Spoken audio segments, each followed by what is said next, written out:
में एक मात्र 6 से 7 श्लोकों के विषय में हमें यहाँ पे अध्ययन करने के जो अवसर मिला है, तो एक तो उस अध्याय का नाम ही सर्वशेष है कि अभी संहिता शास्त्र ज्योतिष में भी संहिता की बात करें, तो एक तो इतना विशद विषय है और संहिता विषय जैसा जो पूरा विषय ही हमारे व्यवहार, हमारे विज्ञान से भरा हुआ है, तो उसमें भी मुझे लगता है ये 4 से 6 श्लोक जो हैं बहुत बड़ा विषय है। और इस विषय में प्रायः हम संहिता के समस्त उन विषयों को देख लेते हैं और सभी विषय कहीं न कहीं एक दूसरे पे आश्रित भी हैं, संबंध भी है। अब वो किस तरह से उनका संबंध है, किस तरह से हमारे प्रयोग में है विषय, तो एक पहला ही उसमें शब्द आता है कि उल्का निर्घात दिग्दाह खपुरम रजः उपरागो महावाताः फलदा मंडलाश्रयात्। अब इन विषयों को देखें तो मात्र 4-5 विषय हैं कि उल्का है, निर्घात है, दिग्दाह है और इनके अर्थ को भी मात्र हम एक शब्द में सुन के समझ सकते हैं कि दिग्दाह का अर्थ क्या है। भाई दिग्दाह हो रहा है तो किसी एक दिशा, तो दिशा क्या है इत्यादि। जब हम थोड़ा और इसके गर्भ में जाते हैं तो बहुत सारे ऐसे रहस्य हमारे सामने निकल के आते हैं। और संहिता शास्त्र की बात करें तो संहिता को आधुनिक जो विज्ञान की परिभाषाएं हैं, तो मुझे लगता है कि वैज्ञानिक परिपाटी पे जो एक मात्र एक ग्रंथ, मात्र एक जो हमारा स्कंध जो परिलक्षित होता है, संहिता स्कंध, और उसके विषय में आचार्य वराहमिहिर ने विशेष रूप से पहले कह दिया कि अ, संहिता शास्त्र ऐसा शास्त्र है जो जिसमें आप समष्टिगत रूप से समस्त फल उसमें देख सकते हैं। और जब ज्योतिष के 3 स्कंदों की बात आती है तो उसमें भी संहिता स्कंद में अ, अध्ययन करने योग्य बहुत सारे विषय हमें प्राप्त भी हो जाते हैं। तो सबसे पहले जब काल का विधान करते हुए ज्योतिष की यात्रा चलती है, तो इसमें काल का अध्ययन करने के बाद में जब उसको व्यक्ति से समष्टिगत देखने का दृष्टि जो रही है आचार्यों की, तो वहां पे एक व्यक्तिगत रूप से लेकर के और एक समष्टिगत जाने तक की यात्रा में उसके बीच में कितने पहलू आते हैं। तो एक व्यक्तिगत के बाद में हमारा कुल है, हमारा एक समाज है, उसके बाद पूरा पृथ्वी है, ब्रह्मांड है, और फिर वहीं से जो फल प्राप्ति हो रही है, तो उसी फल प्राप्ति का अध्ययन हमें यहाँ पे संहिता शास्त्र में देखने को मिल रहा है। तो कहा है कि भाई काल की जो गति है अथवा जो ग्रहों की स्थिति है, मानव की जो मानव और चराचर जितना भी हम देख रहे हैं, हमारी सृष्टि है, दृष्टिगोचर जितना भी हमें हो रहा है, उसका अध्ययन करने के लिए आपको थोड़ा संहिता से जुड़ना पड़ेगा और उसका अध्ययन करना पड़ेगा। और मात्र सिर्फ संहिता को पढ़ने का जो क्रम है, वो सिर्फ हम ग्रंथों में श्लोक को पढ़ के तो नहीं कर सकते। वो हमारा एक आधार है, वो हमारे लिए एक मार्ग हो सकता है, लेकिन ज्योतिष के प्रायः सभी विषय हमारे प्रायोगिक रूप में हम उसको प्रयोग तो कर ही लेते हैं और प्रयोग करने का उन्होंने निर्देश भी दिया है। संहिता को प्रतिदिन आकाश दर्शन करने का, चाहे वो दिन में हो अथवा रात्रि में हो, तो आकाश दर्शन से ही और अपने आसपास के जो परिवर्तन हैं, आसपास के जो जलवायु परिवर्तन हैं, उनको देख कर के पूरा शास्त्र जो है हमारे सामने एक तस्वीर की भांति वो दिखने लगता है। तो जब इसके अनेकों भेदों की बात आती है, तो अनेकों भेदों को ना लेकर के हम सिर्फ संहिता और उसमें भी कादम्बिनी ग्रंथ में जो वर्णित है, कादम्बिनी ग्रंथ में भी अनेकों विषय वर्णित हैं, किंतु उसमें कुछ विषय ऐसे हैं जैसे जिन पे शायद पूर्व में चर्चा हो भी गई हो, लेकिन जो विषय है सर्वशेष, तो मुझे लगता है कि सभी विषयों को जो अभी जोड़ करके हमें एक निष्कर्ष रूप में अभी यहाँ तक आना है, तो उसके विषय में हम सबसे पहले उल्का के विषय में अध्ययन करते हैं कि उल्का क्या चीज़ है? हम सामान्य लोक व्यवहार में कहते हैं कि उल्कापात इत्यादि शब्दों का प्रयोग प्रयोग करते हैं, उत्पात का प्रयोग करते हैं कि उत्पात हो रहा है, उल्कापात हो रहा है। लेकिन इन शास्त्रीय वचनों का लोक में कहीं न कहीं अध्ययन तो रहा है, चाहे वो ग्रंथों के माध्यम से हो अथवा परंपरा के माध्यम से रहा हो। तो उसमें सबसे पहले कहा कि उल्का, तो उल्का के स्वरूप को कादम्बिनी में आचार्य ने वर्णित किया ही है और उसमें उसका लक्षण बताया है कि जब उल्का को हम देखते हैं अंतरिक्ष में, तो अंतरिक्ष में जब वो प्रारंभ होती है, तो गिरते समय वो अपने साथ बहुत सारी अग्नियों को लेके चलती है। अब बहुत सारी अग्नियाँ तो उसके स्वरूप को देखना तो एक अध्ययन का विषय हो जाता है, लेकिन अग्नि की चिंगारियाँ बहुत सारी होती हैं उसमें और उसकी कुछ आकृतियाँ भी बनती हैं। जैसे प्रायः हम देखते हैं कि अग्नि में हम ये चित्र देख पा रहे हैं, अग्नि से ही कोई चित्र बन रहा है। तो वहाँ भी अंतरिक्ष में जब वो एक तेज गति से पृथ्वी की ओर आती हुई हमें दिखाई देती है, तो उसमें बहुत सारी आकृतियाँ बनती हैं। तो अब ये जो आकृतियाँ हैं, उनका भी एक अलग फलका है कि जैसे वज्र है, विद्युत, धिषणा, और तारा, ये 5 तरह की उल्का वहाँ पे कादम्बरी में लक्षित की है और जिसमें उसका फल भी बताया है कि फल का निर्धारण जो करना है, वो उसका कितने दिवस में, कितने मास में अथवा कितने पक्ष में करना चाहिए। अब यहाँ पे उसने विशेष ये कहा कि भई जो उल्का है उसमें भी उल्का का जो वज्र स्वरूप है, उसका सबसे ज़्यादा फल बताया है और उसमें ये कहा कि वज्रम विद्युन्महोल्का च धिषणा करोति पंचधा उल्केति संज्ञया ख्याता अंतरिक्षोद्भवाग्न्यः। तो यहाँ पे वज्र के लिए आचार्य ने विशेष कहा कि जब ये भूमि पे गिरता है, तो भूमि के ऊपर गिरते ही सबसे पहले तो ये इतना शब्द के साथ गिरता है, इतनी ध्वनि के साथ गिरता है, इसकी ध्वनि होती है और जब वो गिरता है तो भूमि को कंपित कर देता है, भूमि को वह आघात करता हुआ गिरता है और उसको विदार कर देता है।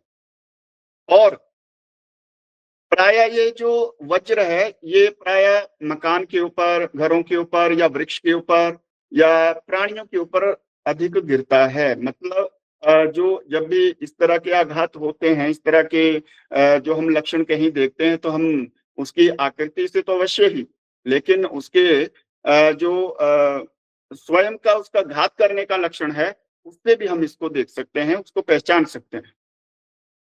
फिर आचार्य कहते हैं कि उल्का निपतने संख्या योजना नाम न विद्यते, कि जब उसके फल की बात आती है कि उसका फल या उसका जो योजन, मतलब कहाँ से हम देख सकते हैं कि अंतरिक्ष में तो तारों की संख्या अपनी-अपनी है, अपने-अपने स्थान में स्थित हैं और ग्रह भी अपने निश्चित एक कक्षा में भ्रमण कर रहे हैं।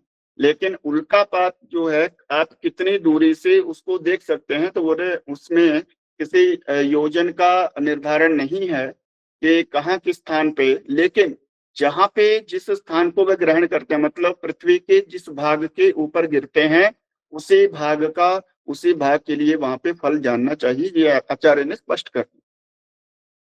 कहते हैं कि यदि आप उसको देख रहे हैं तो उसमें फल जो है वो सिर्फ जहाँ पे वो संबंध बनाएगा पृथ्वी पे आकर के, वहीं पे आप उसके फल का निर्धारण करिए। क्योंकि फल के लिए भी बहुत सारे नियम हैं। सामान्य हम देखते हैं, अब इसी में जैसे ग्रहण की चर्चा भी होती है, भूकंप की चर्चा होती है, उसके कारणों की चर्चा होती है और अंत में जो हम हमारे लिए ग्राह्य होता है, लोक के लिए प्रायः हम देखते हैं ग्राह्य तो फल ही है। सब फल की ही इच्छा करते हैं, सबको फल चाहिए, भले वो सैद्धांतिक पक्ष से हम फल की इच्छा करें अथवा लोक से हम फल की इच्छा करें, ज्योतिष के फलित शास्त्र तो पूरा फल का ही है। अब इसका इनके फल के विषय में भी उन्होंने विशेष नियम बताए कि आप इस तरह से फल तो नहीं कर सकते, उसके लिए भी अलग, चाहे वो उल्का है, निर्घात है, आघात है, दंड है, परिघ है, परिवेश है, तो सबके फल भी आप अलग-अलग उसका निर्धारण कीजिए। विवेक से उसका चिंतन कीजिए, तब जाके उसका फल निर्धारण कीजिए।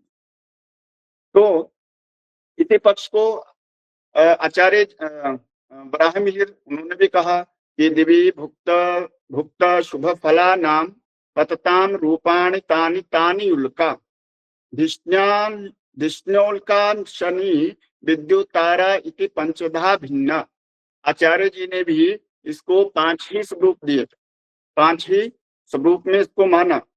धिष्ण्या, उल्का, अश्नि, बिजली, तारा। प्राय नाम में भेद हो सकता है, लेकिन प्राय उनके लक्षण एक जैसे हैं। और इसमें फल के बारे में भी बताया कि ये 15 दिवस से 45 दिन के बीच में उल्का जो है आपको फल देता है, लोक में फल देता है। और जिसमें उल्का जो है, जो विष्णा उल्का है वो 15 दिन में, बिजली और तारा जो है वो 6 दिन में, अश्नि 3 पक्ष में अथवा 45 दिन में फल को देती है। और इसके स्वरूप की बात करें, स्वरूप की जब हम बात करते हैं तो इसके कहा कि इसमें एक शब्द आता है कि उल्का शीर्षि विशाला, कि उल्का का जो सिर है वो कैसा होता है, विशाल। अब सिर का मतलब है कि यहाँ पे जो अग्रभाग है उसका, जब वो अंतरिक्ष में आती है उल्का,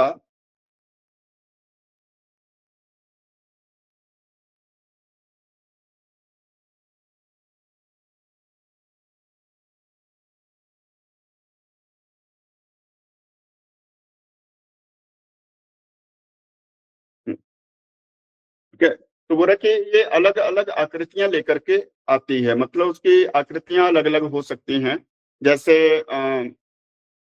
इसके जो प्रमाण है, पुरुष प्रमाण बताया है कि पुरुष प्रमाण ये लंबी हो सकती है। पुरुष प्रमाण का जब हम मान देखते हैं तो ये लगभग 3.5 हाथ का एक प्रमाण होता है।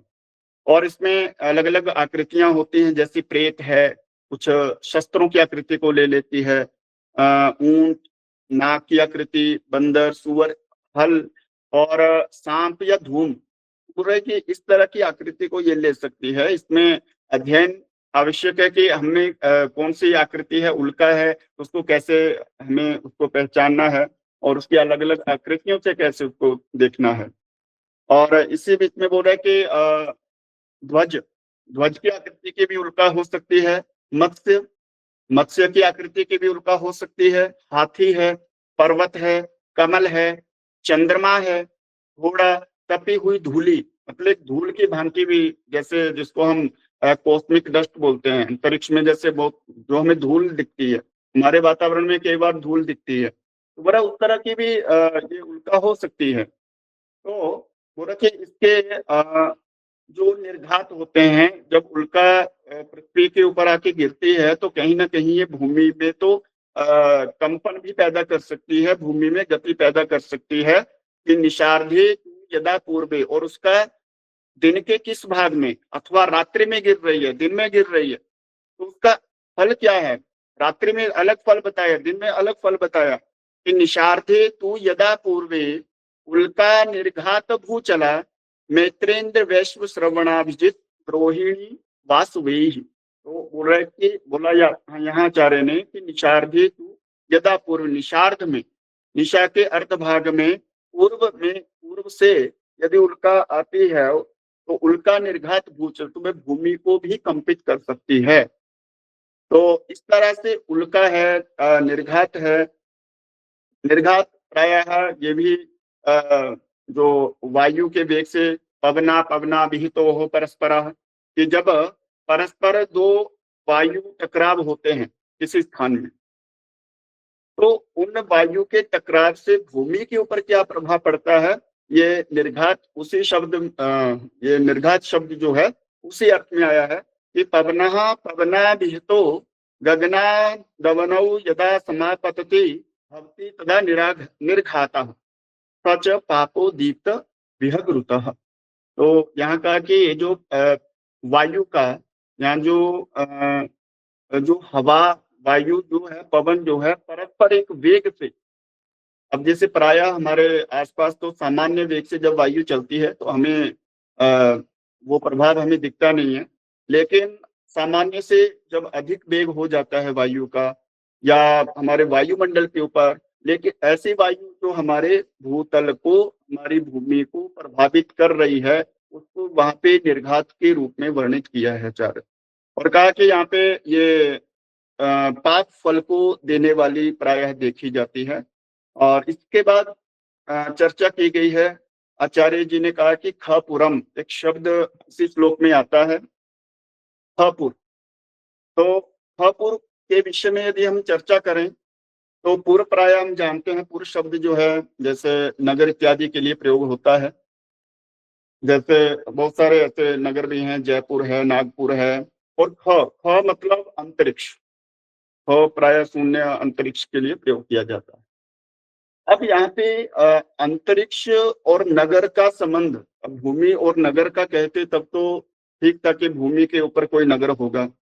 लेकिन कहा है कि अंतरिक्ष में भी नगर जब देखे जाते हैं, अब वो किस तरह से देख सकते हैं उनको, या कब देखे जाते हैं, या दिखते हैं अथवा नहीं दिखते हैं, और दिखते हैं तो उनका फल क्या है, और ये क्यों, मतलब अंतरिक्ष में तो एक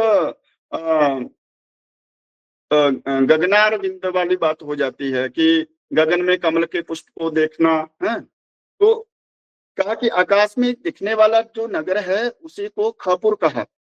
लेकिन ये खपुर होता कैसे है, और इसका कब कब मतलब इसका प्रमाण क्या है, कैसे इसका फल क्या हो सकता है। तो इसके लिए कहा कि प्रायः सिर्फ ज्योतिष में नहीं, सिर्फ संहिता, केवल संहिता के ग्रंथों में नहीं, हम रामायण में भी इसके उदाहरण देख सकते हैं। जैसे रामायण के सुंदरकांड में आता है कि वहां पे लंका की गंधर्व नगर, इसको गंधर्व नगर भी संज्ञा दी गई है। तो गंधर्व नगर से इसकी तुलना की गई है लंका की, और कहा कि प्रासाद माला वितताम स्तंभ कांचन सन्निभैः सात कुंभ निभे जाले गंधर्व नगरोपमाम। कि ये जो लंका है ये गंधर्व नगर की तरह सुंदर दिखाई दे रही है। अब गंधर्व नगर को और थोड़ा परिभाषित करें तो प्रायः कई बार हम जैसे जल में अपनी छाया देखते हैं, तो वैसे ही अंतरिक्ष में ध्वजा, नगर, द्वार या प्रासादों से युक्त एक नगर हमें अंतरिक्ष में दिखाई देता है। एक उसका जिस तरह से हम प्रोजेक्टर के माध्यम से किसी वस्तु को देखते हैं, तो कहीं दूसरी जगह काम करता है, लेकिन वो एक किसी दीवार पे, किसी शीट पे हमें दिखाई देता है। तो वो अंतरिक्ष में भी हमें नगर की जब चित्र दिखाई देता है तो उसको खपुर कहा, गंधर्व नगर कहा। और इसी विषय में महाकाव्य रामायण में एक और प्रसंग आता है कि ये जो हिमालय, उत्तरी हिमालय के जो प्रदेश हैं उसमें अर्जुन ने गंधर्व नगर को देखा था, और जो कभी तो भूमि के नीचे गिरता था और कभी वो दूर चला जाता था। और जैसे जैसे उस गंधर्व नगर के पास जाते हैं तो वैसे वैसे जाते जाते वो दूर होता चला जाता है, और एक दूरी पे आकर के वो हमें दिखना बंद हो जाता। अब ये क्या है, मतलब वहां पे तो किसी तरह का कोई यंत्र नहीं है उसको दिखाने के लिए। तो ये पूरा जो एक भूगोलीय जो घटना है, उस घटना को देखते हुए वहां पे उसका फल निश्चित किए कि अंतर भूमौ निपतते पुनरूर्ध्व प्रतिष्ठिते पुनस्तिर्यक प्रत्याशु पुनरपसु निमज्जते। और इसे गंधर्व के विषय में, गंधर्व नगर के विषय में पाणिनि के अष्टाध्यायी में भी एक सूत्र था, गंधर्व नगर यथा, ये वाक्यांश वहां पे प्राप्त होता है। और इसी को परिभाषित करते हुए जो भाष्यकार पतंजलि हैं वह कहते हैं कि यथा गंधर्व नगराणि दूरतो दृश्यन्ते उपसृत्य च न उपलभ्यन्ते। ये जो गंधर्व नगर दिखाई देते हैं तो ये दूर से दिखाई देते हैं, लेकिन जैसे जैसे इनके पास में जाओगे तो वह अंतरिक्ष में आपकी दृष्टि से ओझल हो जाए, तो वो दिखेंगे नहीं।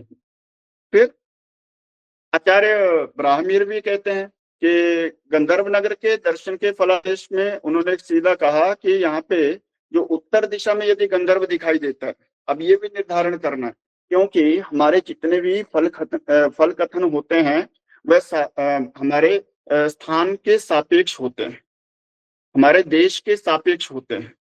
तो उसी दृष्टि को ध्यान में रखते हुए आचार्य जी ने वहाँ पे दिशा के आधार पे उस गंधर्व नगर का वर्णन किया कि उत्तर दिशा में यदि गंधर्व नगर दिखाई दे रहा है, तो वह क्रम से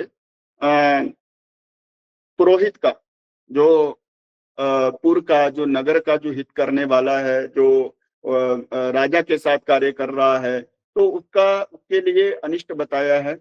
इसी क्रम से पूर्व दिशा में है तो राजा के लिए, दक्षिण दिशा में है तो सेनापति के लिए, और पश्चिम दिशा में है तो युवराज के लिए वो अशुभ बताया गया है। कि तो इस तरह से यदि हमारे आसपास या कभी अंतरिक्ष में गंधर्व के दर्शन होते हैं तो किस तरह से वो अशुभ हो सकता है। दूसरा, उसमें वर्णों को भी सम्मिलित किया गया कि गंधर्व नगर का वर्ण कैसा है, किस रंग का है, किस तरह के रंगों से वे वहां पे हमें दिखाई दे रहा है। तो रक्त वर्ण जो है, रक्त वर्ण युक्त है तो क्षत्रियों के लिए, श्वेत वर्ण युक्त है तो ब्राह्मणों के लिए, पीत वर्ण से युक्त है तो वैश्यों, और कृष्ण वर्ण यानी काले रंग का कोई इस तरह की आकृति हमें दिखाई दे रही है अंतरिक्ष में, वह शूद्रों के लिए अनिष्ट कारक कहा गया है। और शकुन के विषय में भी गंधर्व नगर को ग्रहण किया गया है आचार्य द्वारा। आचार्य ब्राह्मीर ने शकुन लक्षणाध्याय में इसको ग्रहण किया है कि गंधर्व नगर जो है वहां पे गंधर्व नगर के साथ सूर्य, ये इसका जो संबंध है साक्षात सूर्य से है। और रविकर दंड रजा स्नेह वर्णनश्च, इस तरह से उन्होंने कहा कि सूर्य से ही आप जो दंड की आकृति देखते हैं, परिघ देखते हैं, परिवेश देखते हैं, तो ये सारा जो संबंध है वहां पे सूर्य से ही उद्घटित होता है। अब कहते हैं कि ये जो गंधर्व है, ये सिर्फ गंधर्व से केवल नगर नहीं है, ये एक तरह की मरीचिका होती है जो प्राय आजकल जो स्थान के सापेक्ष ठंडे या मरुस्थल स्थानों में ही इसको देख सकते हैं। और इसके विषय में बहुत इसमें आगे वर्णन किया गया है। और इसके बाद रज के विषय में कहा है, रजो लक्षणाध्याय ब्राह्मीर ने भी बहुत अच्छे से वहां पे स्पष्ट किया है। तो वहां भी रज, जैसे हम संध्या काल में अथवा दिन में जब हमारे वातावरण में देखते हैं कि धूली कण है, लेकिन सामान्य से अधिक जब धूली कण हो जाते हैं, सामान्य से अधिक जब हम उसमें रज देखते हैं, वायुमंडल में धूल देखते हैं, तो कहा कि उसका भी एक विशेष फल है, वो एक सामान्य नहीं है, वो सामान्य घटना नहीं है। उस घटना को देख करके वहां पे फल करने का निर्धारण है। और वहां भी उस वह धूलि जो है इस तरह के रंगों से युक्त हो रही है, उसमें भी रंगों को ग्रहण किया गया है। तो इस तरह से वहां पे रज का भी वहां पे जो वर्णन है। अब आचार्य जी ने कहा कि वायु वायु के विषय में कि वायु भी आपके संहिता शास्त्र में किस तरह के फल को करने में कहाँ तक सहायक है, कितनी सहायक है। तो वहां पे एक श्लोक है आचार्य मधुसूदन जी का कादम्बरी में कि वायु कंपति क्षोणिम योजना नाम सतद्वयम अशीति षष्टि दश युग शतम पाशिंद्र वन्य। कि अब ये वायु किस तरह से हमारे जो संहिता शास्त्र में किस तरह से क्या स्थान प्राप्त है और किस तरह से वे हमें प्रभावित कर रही है, समष्टि रूप से प्रभावित कर रही है। तो वायु का संबंध वहां पे सीधा सीधा भूकंप से भी ले सकते हैं, क्योंकि इसी मत को आचार्य ब्राह्मीर ने भी कहा कि क्षितिकंपाहुरेके बृहदंतर जल निवासी सत्वकृतम भूभार खिन्न दिग्गज विश्राम समुद्भवम चान्य। कि जब वायु का टकराव होता है, अब इस विषय को आगे स्पष्ट किया है कि इन विषयों को भूकंप के जो विषय हैं, ये तो अपने आप में एक बहुत बड़ा विषय है। लेकिन वायु कंपयति शब्द को यदि हम देखें तो वायु का कंपन भी यहाँ पे भूकंप और भूकंप के साथ अन्य जो उत्पात होते हैं उनके विषय में यहाँ पे ग्रहण किया गया है।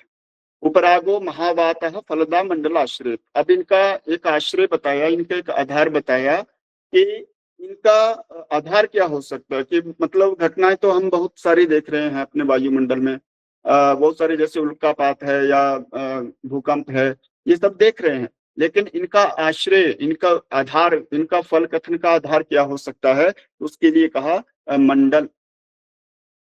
उपरागो महावाता फलदा मंडल आश्रयात। और मंडल का अध्ययन करने के लिए एक हम उसमें स्वीकार करते हैं कूर्म चक्र, कूर्म चक्र को ग्रहण करते हैं। अब कूर्म चक्र जो है किस तरह से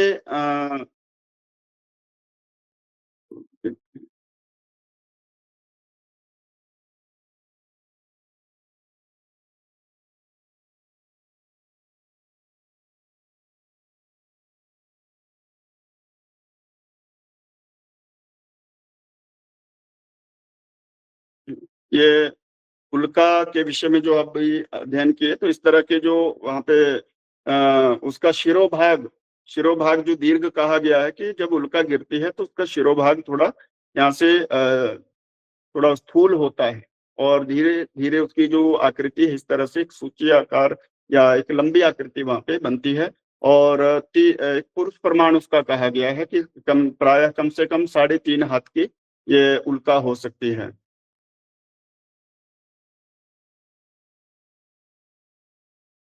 हाँ, मंडल की जब हम बात करते हैं तो उसमें यहाँ पे एक बात बताई कि मंडल आश्रय, मंडल के आश्रय। अब मंडल है तो यहाँ पे जो हमारे दिशा है, दिशा को आधार बना करके वहाँ पे मंडल का वर्णन किया गया है। जैसे इंद्र मंडल है, वायव्य मंडल है, वरुण मंडल है। हाँ, तो इस तरह से प्रत्येक दिशा का एक मंडल कहा गया है, मतलब वहाँ पे फल कहने की एक आधार बनाया गया। तो उसके लिए आधार हुआ हमारे पास कूर्म चक्र। अब ये कूर्म क्या है कि कूर्म के आकृति के ऊपर हम वहाँ पे नक्षत्रों का स्थापन करते हैं, और नक्षत्र स्थापन करने के बाद में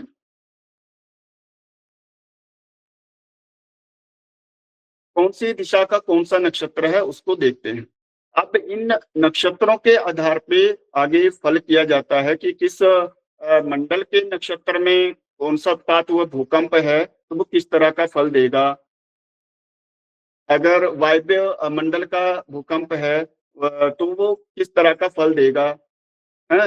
यदि वो नैऋत्य का है तो किस तरह का फल देगा। तो प्रत्येक दिशा के आधार पर वहां पे फल कथन कहा गया है। और इसीलिए आचार्य जी ने ब्राह्मण आचार्य विशिष्ट के सॉरी आचार्य विशिष्ट ने भी इस मत को कहा कि यदा तो बलवान वायुर अंतरिक्षानिलाहत तत्यासु सनिर्घातो भवीद अनिल संभव। वहां भी उन्होंने इसको महावात अर्थात वायु को आधार बना करके बातों की बात की, भूकंप की बात की। अब इसके बाद विषय आता है परिवेश। इसमें एक विषय था परिवेश। तो परिवेश में एक शब्द, दो शब्द आते हैं, एक तो है प्रत्यर्क है और एक है परिवेश। अब ये प्रत्यर्क और परिवेश प्राय शब्द में थोड़ा अंतर है और इनके अर्थ में भी अंतर होगा ही। साथ में परिवेश जो है, परिवेश को हम इस तरह से समझ सकते हैं कि एक सूर्य और चंद्र जो दो ग्रह हैं, इनके इर्द गिर्द जब कोई एक मंडल बन जाता है और अंतरिक्ष में यदि हमें उसके दर्शन होते हैं तो वहां से हमें फल प्रदान वो करता है, फल प्रदान करने की रीति वहां पे बताई गई। अब वो परिवेश जो है किस तरह का हो सकता है, तो इसको ये आप दो चित्र देख रहे हैं। ये वर्ष 2020 में दो परिवेश देखे गए थे उज्जैन में। तो ये जो चित्र है ये है आपका सूर्य परिवेश, मतलब सूर्य के इर्द गिर्द ये सूर्य बिंब है। सूर्य बिंब के इसके ये जो परिधि एक निर्मित हो रही है, इस परिधि, इस तरह की आकृति जब अंतरिक्ष में हमने दिखाई देती है तो उसको कहा सूर्य परिवेश, और यही इसी को नाम दिया परिवेश। इस तरह से यहाँ पे ये दूसरा जो चित्र है ये है चंद्र का, चंद्र परिवेश। चंद्रमा के बाहर, अब ये जो चंद्रबिंब है इसके बाहर इस तरह की एक रिंग हमें दिखाई दे रही है, ये इसके आधार पे यहाँ पे फल कथन की बात कही गई। तो ये है परिवेश। अब इस तरह की जो घटनाएँ हैं सामान्य हम देखते नहीं हैं, लेकिन जब भी अंतरिक्ष में यदि हमें दिखाई दें, तो उनका फल कहा है कि प्रत्यर्का परिवेशो चापो मोघा तडिद्रजः सद्यस्त्रहि व सप्ताहे फलदा परिगाधयः, कि ये जो परिवेश है इसका जो फल है वह कभी 1 दिन में, कभी 3 दिन में और या कभी 7 दिन में भी हो सकता है। ठीक है? अब इसमें एक और बात कहते हैं कि रविरिंदो कराव्योम्नि वायुना प्रतिमूर्छिता सूक्ष्मीभ्रे मंडलीभूता परिवेशाख्या मताः। ये कादम्बिनी में मत प्राप्त होता है। परिवेश की परिभाषा बताई उन्होंने कि अभ्र जो मेघ है, मेघ का आवरण हो जाता है सूर्य के समक्ष और एक विशेष आकृति वहाँ पे बनती है। और जब ये आकृति बनती है, तो ये प्रायः हमें जब देखते हैं इसको, जब दृष्टिगोचर होती है, तो इसके दिशा के आधार पे किस दिशा में वो परिवेश बन रहा है और उस दिशा के आधार पे वहाँ पे फल कथन की रीति है। अब इसमें एक और विशेष चीज़ हम देख रहे हैं कि इसमें हम यहाँ पे दोनों परिवेश में कुछ रंग हमें दिखाई दे रहे हैं। अब ये जो रंग हैं, इन वर्णों के आधार पे, इन रंगों के आधार पे वहाँ पे फल कथन कहा गया है। अब कुछ कई बार क्या होता है कि ये वर्ण जो है ये जो परिधि के अंदर बनते हैं और कई बार जो है वो परिधि के बाहर भी बन जाते हैं। अब परिधि के अंदर के वर्ण हैं अथवा बाहर के हैं और कौन-सा वर्ण है और विशेष करके कौन-सी ऋतु में परिवेश बन रहा है, ये अधिकतम फलदायी होता है।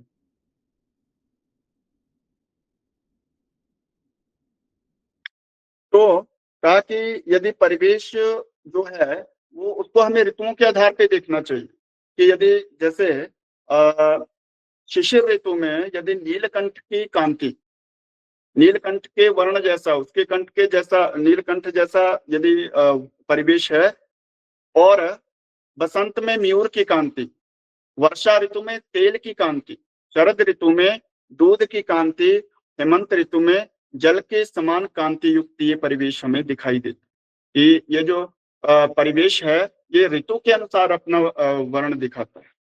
और एक वाक्य वहां पे आता है कि त्रिप्रभृति शस्त्र कोपम, त्रिप्रभृति, ये परिवेश जो है आप 3 से 5 दिवस के भीतर फल को देता है। जैसे ही किसी स्थान में यदि ये परिवेश देखने को मिलता है, 3 अथवा 5 दिन में फल जानना चाहिए। और इसके सामान्य फल तो हम देखते हैं कि ये जो जितनी भी आकाशीय घटनाएं होती हैं, ये आकाशीय घटनाएं एक सामान्य जन से लेकर के उस स्थान के अधिकारी अथवा राजा तक को फल देने में सक्षम होती हैं और वहाँ की जो राजा है, सेना है, समस्त जनों के लिए ये फल को देती हैं। अब इसमें जब हम इसी विषय में आगे भूकंप की बात करते हैं, तमसः ये कादम्बरी में उसका मतलब था कि तमसः सप्तमे भौमे भौमात् पंचमगे बुधे, ग्रहों की स्थिति के आधार पे वहाँ भूकंप की बात की गई है और इसमें अन्य जो उत्पातों की भी चर्चा की गई है आगे। अभी जिस कूर्म चक्र का अभी हम अध्ययन करें, तो इसका प्रयोग हमें कैसे करना है, कहाँ करना है, इसका एक उदाहरण यहाँ पे मैं थोड़ा दिखाना चाहता हूँ कि इसमें जिस तरह से वहाँ पे कूर्म चक्र को स्थापित करके नक्षत्रों का स्थापन किया। अब ये जो चित्र है, ये पूरे नक्शे के ऊपर ग्रीनविच केंद्रित विश्व कूर्म चक्र, ये विश्व के नक्शे के ऊपर हमने कूर्म चक्र को स्थापित करके उनको दिशाओं में विभक्त करके वहां से फल कथन करने का एक ये मार्ग है यहाँ पे। और इसी के साथ ये जो चित्र है, ये उज्जैन को केंद्र मान करके, उज्जैन को यदि हम केंद्र माने और वहां पे यदि हम कूर्म का स्थापन करें, तो उस कौन सा नक्षत्र किस दिशा में जा रहा है और उससे कौन सा फल प्राप्त होगा, ये तो हम ग्रंथों से प्राय देख सकते हैं। और इसी के आगे यहाँ पे ये भी उज्जैन केंद्र, भारत के नक्शे के ऊपर इसको उज्जैन का केंद्र मान करके नक्षत्रों की दिशा में इसको नक्षत्र दिशा के आधार पे यहाँ पे फल कथन इसमें किया जाता है। भूकंप के विषय में कुछ विशेष बिंदु हैं। वैसे तो समस्त उत्पात जो हैं उनका अध्ययन अवश्य होना चाहिए। लेकिन कुछ विशेष चीज़ें हैं, जैसे भूकंप अ, लगभग 350 वर्ष पूर्व ईसा पूर्व में यूनानी दार्शनिक एक अरस्तू हुए, प्राय सब जानते हैं उनको, नाम उनको पढ़ते भी हैं, और उन्होंने विशेष इसमें लिखा था कि भूकंप जो है, लोक की गुफाओं में तेज हवा बहने से भूकंप होता है। उन्होंने अपना एक मत प्रस्तुत किया। और एक रोमन कवि हुए ओनिड, उन्होंने कहा कि सूर्य की आश्चर्यजनक कांति के कारण पृथ्वी कांपती है। इसके बाद एक मुंडेन एस्ट्रोलॉजी है, राफेल, उसके जो लेखक हैं, विद्वान हैं, उन्होंने अपना एक मत दिया कि उन्होंने तो ये कहा था कि भूकंप का अध्ययन करने में बड़ी रुचि आती है, कि भूकंप का यदि हम भविष्यवाणी करते हैं तो उसमें रुचिकर एक विषय है भूकंप। और एक विशेष मत ये आता है कि भूकंप जो है ग्रहण के कारण होता है, और ये विशेषकर 4 राशियों में अपना विशेष फल देता है। जैसे वृष राशि है, सिंह राशि है, अथवा कुंभ राशि है, और इनमें भी बोला कि जो 2 राशियाँ हैं, वृष राशि अथवा वृश्चिक राशि, तो इसमें वह विशेष फल को देता है। और इन्हीं राशियों में अधिकतर ग्रहण होते हैं। एक आचार्य हैं राफेल, पुनः वे एक मत देते हैं कि भूकंप मुख्यतः उन स्थानों पे होते हैं जो याम्योत्तर रेखा के ऊपर अथवा मध्य रेखा के ऊपर अथवा क्षितिज पर सूर्य, चंद्र, राहु, केतु जब केंद्रस्थ हो जाते हैं, तब ये स्थिति बनती है। The earthquake happen more frequently when there are planets, specially Uranus, Saturn, Jupiter and Mars in the sign Taurus and Scorpio. मतलब ये सिर्फ वृष और वृश्चिक राशि के लिए, कि इन राशि में जब होते हैं तो अधिक संभावना होती है भूकंप की। अब इसी विषय में एक और विषय था छोटा सा, एक संध्या। संध्या की बात करें तो संध्या हम सब जानते ही हैं। प्रायः जो दिन और रात्रि का जो अ, काल है, जो जब इसकी जो युति होती है तो उसी को संध्या। अब संध्या के समय में जब हम आकाश का दर्शन करते हैं, उसका अध्ययन करते हैं, तो उसके आधार पे यहाँ पे फल को बताया है। और ऐसे बहुत सारे विषय हैं संहिता में, और मुझे लगता है कि समय कम होगा इन विषयों को अध्ययन करने के लिए। और इन्हीं इसी के साथ फल की बात करें तो फल का निर्धारण भी वहाँ पे चाहे वो भूकंप का हो अथवा दंड का हो, परिघ का हो, परिवेश का हो, तो सबका एक अलग-अलग समय बताया गया है। और इसमें एक विशेष बात ये है कि यदि हम संहिता की बात करें तो संहिता में भी फल इत्यादि की तो मुझे लगता है ग्रंथों से ज़्यादा हम व्यावहारिक रूप से अध्ययन करके इसको जान सकते हैं। ग्रंथों से मात्र हम सिर्फ उसका एक सूत्र ग्रहण करके अपने विषय को उसमें कितने प्रामाणिकता है, ये तो बताने की आवश्यकता नहीं है। लेकिन कितनी प्रामाणिकता है, ये जानने की आवश्यकता है, स्वयं को जानने की आवश्यकता है। और जो हमारे साथ हैं, जो हमारे इस संहिता शास्त्र में आप जैसे जो श्रोता लोग जुड़े हैं, जो रुचि रखने वाले लोग हैं, उनको कहीं न कहीं जो आचार्य ने कहा है कि प्रतिदिन प्रतिदिन आकाश का दर्शन कीजिए। तो जितना हम देख के सीखते हैं, उतना देखने के बाद जब हम पढ़ेंगे तो हमारे लिए वो एक पुष्ट प्रमाण हो जाता है।